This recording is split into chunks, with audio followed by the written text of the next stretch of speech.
Tuhan Allah mengasihi saudara dan saya, dan Tuhan Allah mempunyai rencana yang indah bagi hidup saya dan saudara.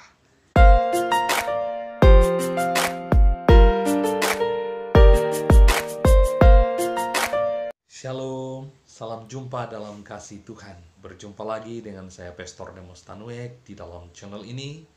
Saya berharap kepada Bapak Ibu Saudara dalam kondisi sehat dan senantiasa diberkati oleh Tuhan.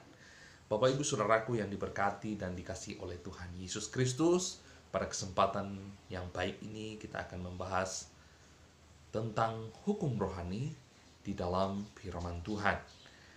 Sebagaimana ada hukum-hukum alam yang mengatur alam ini, demikian juga ada hukum-hukum rohani yang mengatur hubungan saudara dengan Tuhan Allah.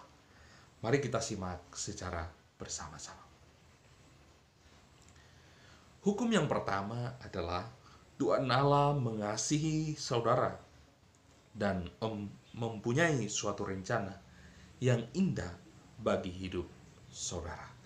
Sekali lagi, hukum yang pertama adalah Tuhan Allah mengasihi saudara dan saya, dan Tuhan Allah mempunyai rencana yang indah bagi hidup saya dan saudara. Yang pertama di dalam Yohanes 3 ayat 16. Di situ dalam firman Tuhan dikatakan, karena begitu besar kasih Allah akan dunia ini, sehingga Ia telah mengaruniakan anaknya yang tunggal, supaya setiap orang yang percaya kepadanya tidak binasa, melainkan beroleh hidup yang kekal. Ayat yang lain menyangkut tentang rencana Allah. Tadi Yohanes 3 ayat 16, hubungannya tentang kasih Allah terhadap kita. Kemudian di dalam Yohanes 10 ayat 10b tentang rencana Allah bagi kita. Kristus berkata, "Aku datang supaya mereka mempunyai hidup dan mempunyainya dalam segala kelimpahan." Suatu kehidupan yang berarti dan penuh kebahagiaan.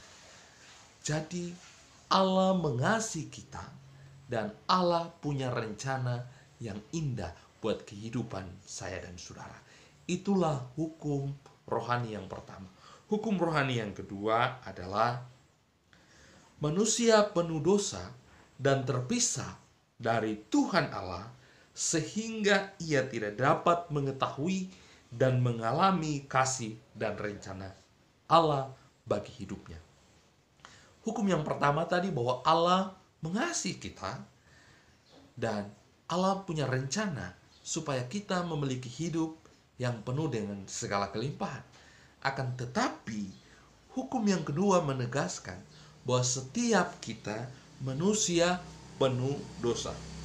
Di dalam bagian Alkitab Roma 3 ayat 23 di situ dikatakan, karena semua orang telah berbuat dosa dan telah kehilangan kemuliaan Allah. Manusia diciptakan untuk bersekutu dengan Tuhan Allah.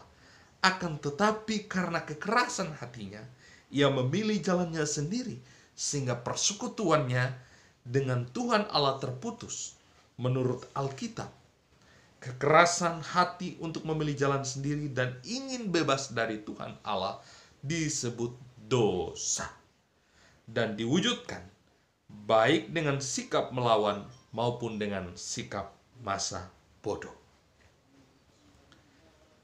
Manusia terpisah dari Allah, kita bisa lihat dalam Roma 3 ayat 20, Roma 6 ayat 23. Sebab upah dosa ialah maut, terpisah dari Allah untuk selama-lamanya. Tuhan itu maha suci, sementara manusia berdosa. Tuhan Allah maha suci sedangkan manusia berdosa. Karena itu ada satu jurang pemisah antara Tuhan dan manusia. Manusia selalu berusaha mencari Allah dan kehidupan yang penuh kebahagiaan melalui usahanya sendiri, yaitu kehidupan yang baik, etika, filsafat, dan lain-lain. Namun semuanya gagal disebabkan karena dosa.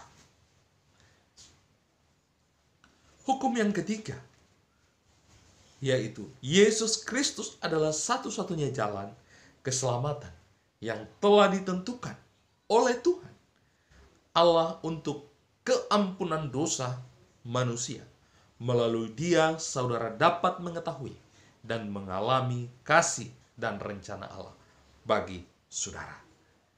Dalam bagian hukum yang ketiga ini kita akan melihat bahwa Kristus mati untuk kita. Dalam Roma 5 ayat 8 di situ dikatakan, akan tetapi Allah menunjukkan kasih-Nya kepada kita oleh karena Kristus telah mati ganti kita ketika kita berdosa.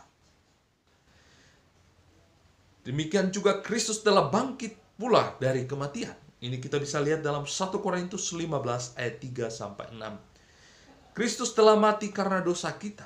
Ia telah dikuburkan. Ia telah dibangkitkan pada hari yang ketiga sesuai dengan kitab suci. Ia telah menampakkan diri kepada Kefas dan kemudian kepada 12 muridnya. Sesudah itu ia menampakkan diri kepada lebih dari 500 saudara sekaligus. Berikutnya, Kristus adalah satu-satunya jalan. Kata Yesus kepadanya, akulah jalan dan kebenaran dan hidup. Tidak ada seorang pun yang datang kepada Bapa kalau tidak melalui aku. Yohanes 14 ayat 6. Allah telah menjembatani jurang pemisah antara manusia dengan dirinya dengan mengirimkan anaknya, yaitu Yesus Kristus, untuk mati di kayu salib, menggantikan saya dan saudara. Hukum yang keempat, kita harus menerima Yesus Kristus menjadi juru selamat dan Tuhan kita dengan mengundangnya secara pribadi. Dengan demikian, kita dapat mengetahui dan mengalami kasih dan rencana Allah bagi hidup kita. Tetapi semua orang yang menerimanya diberinya kuasa supaya menjadi anak-anak Allah, yaitu mereka yang percaya dalam namanya. Yohanes 1 ayat 12. Ketika saya dan saudara menerima Kristus sebagai Tuhan dan Juru Selamat, maka kita akan diberikan kuasa untuk menjadi anak-anaknya. Kita menerima Kristus dengan cara apa? Dengan iman. Sebab karena kasih karunia kamu diselamatkan oleh iman. Itu bukan hasil usahamu, tetapi pemberian Allah. Itu bukan hasil pekerjaanmu. Jangan ada orang yang memegahkan diri. Jadi kita terima semua. Kita terima anugerah keselamatan, menerima Kristus dengan iman. Bukan karena usaha kita, tetapi sesungguhnya anugerah Allah.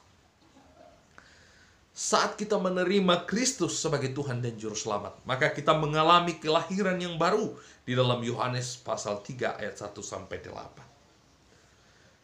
Ketika kita menerima Kristus dan mengundangnya secara pribadi, maka Tuhan Allah akan berdiri di muka pintu dan mengetuk. Jikalau ada orang yang mendengar suaraku dan membukakan pintu, aku akan masuk mendapatkannya.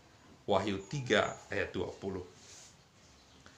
Menerima Kristus berarti berpaling dari diri sendiri kepada Allah, serta menyerahkan seluruh pribadi kita, yaitu akal budi, perasaan, dan kemauan untuk menjadi seperti yang Ia inginkan. Karena itu tidak cukup hanya mengerti ajaran Kristus dengan akal kita saja, atau menanggapinya berdasarkan perasaan kita semata-mata. Kita harus mengambil tindakan berdasarkan kemauan kita untuk menyerahkan setiap segi kehidupan kita dikuasai oleh Yesus Kristus. Bapak Ibu Saudaraku yang diberkati dan dikasihi oleh Tuhan Yesus Kristus, 4 hukum rohani ini mengantarkan kita untuk mengenal dan mengerti bahwa sesungguhnya hanyalah Yesus Kristus jalan keselamatan. Dan bersyukurlah bagi Bapak Ibu yang telah menerima Kristus sebagai Tuhan dan Juru Selamat. Tuhan Yesus memberkati. Shalom.